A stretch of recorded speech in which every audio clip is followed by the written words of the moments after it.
Welcome to The Last Breakfast. Please enjoy the video. In this video, I will explain how to make a motherboard. We'll go through the fascinating journey of creating the central nervous system of any computer system. From selecting the right materials to the final rigorous testing, each stage is crucial.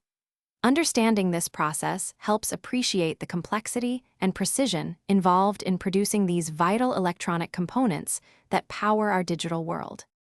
Motherboards begin with a substrate, often a fiberglass material called FR4, which offers excellent insulation. Thin layers of copper are then laminated onto this substrate, forming the intricate electrical pathways. Essential components like resistors, capacitors, and inductors are then mounted, regulating power and signal integrity. Finally, integrated circuits, including the crucial chipset, are added to manage data communication across the entire board.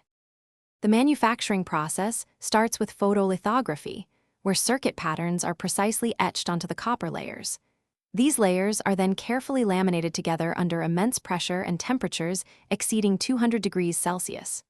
Next, thousands of tiny holes are drilled, allowing for component placement and electrical connections between layers.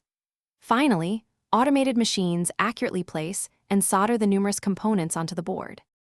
Quality control is paramount throughout the entire production.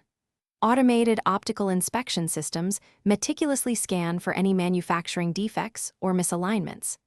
Electrical tests then verify the integrity of every single circuit connection, ensuring no shorts or open circuits exist.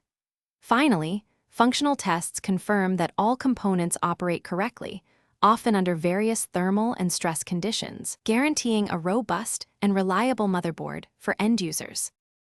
Thanks for watching. If this was helpful, leave a like and consider subscribing. See you next time.